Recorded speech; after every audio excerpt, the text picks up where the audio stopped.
Using mental math. Winnie is taking 2 forms of medications to treat her endometriosis symptoms. She is taking an over-the-counter anti-inflammatory medication every 3 days and prescription hormone supplement every 7 days. How many days until Winnie will take both medications on the same day? So to answer this question, we need to find the multiples of each number. The number that is the smallest will represent the number of days that will pass until the medication will need to be taken on the same day. This process is called finding the least common multiple.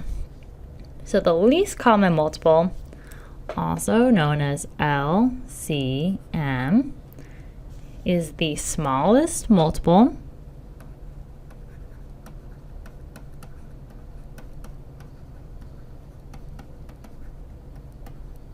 that is shared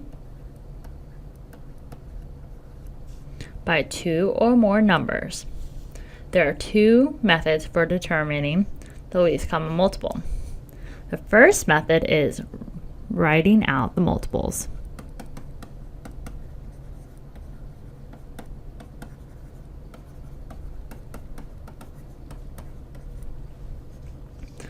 So let's start by multiplying each of the numbers beginning with the number 1 and working our way up to 2, 3, 4, 5, and so on.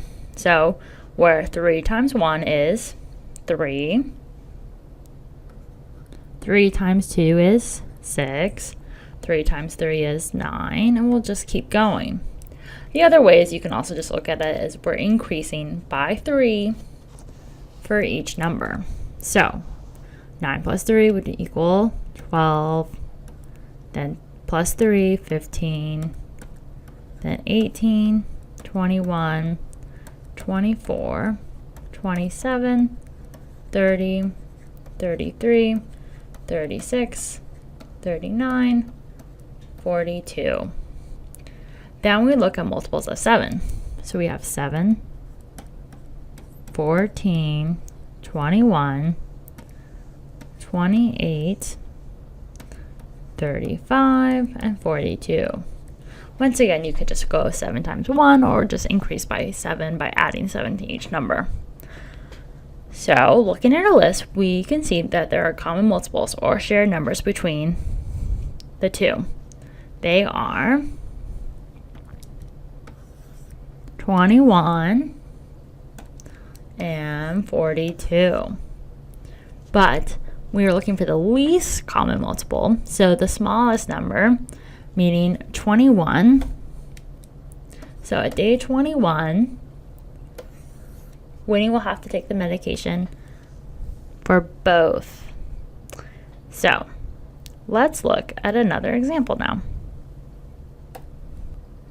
Example 2.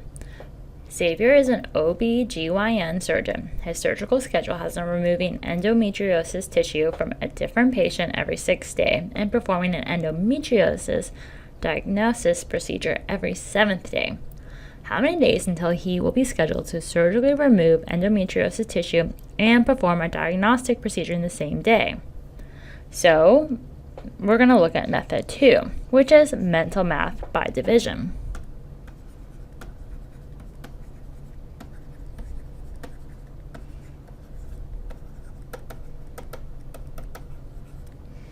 So we can use mental math by testing the multiples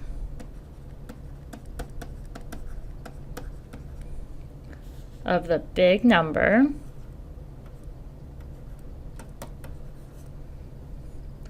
and then can it be divided by the smaller number? So first we take the largest number, which is 7, and see if it can be divided by 6. Which it can. So let's do multiples of 7. So we have 7. So 7. Now 7 times 2 is 14. Or we can go 7 plus 7, 14. And we just increase by 7.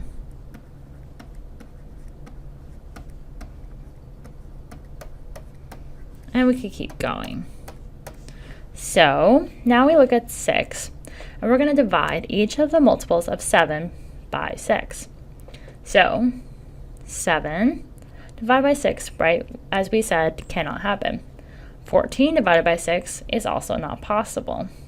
21 by 6 is not a whole number, so we keep going. 28 divided by 6 does not also give us a whole number. 35 by 6 is no.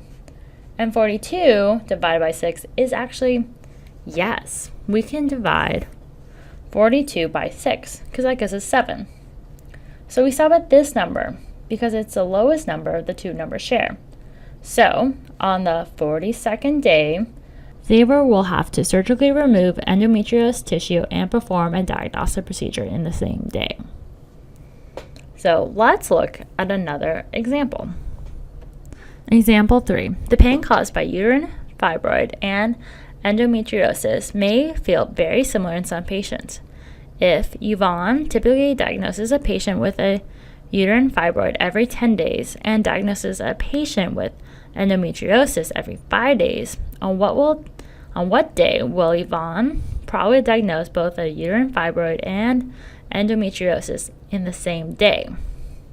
So here we can answer this question by using the second method, because we can see that the larger number, which is 10, can be actually just divided by the smaller number, which is 5.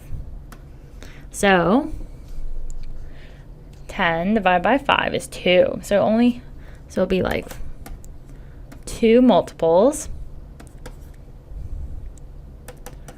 before we have the same common multiple. So on the 10th day, she will likely diagnose a patient with a fibroid and a patient with endometriosis. To summarize, there are 2 ways to determine the least common multiple. In the first method, you can write out the multiples for each of the numbers to find the smallest number that they both share. In the second method, you can divide the smaller number into the multiples of the larger number to determine the lowest number.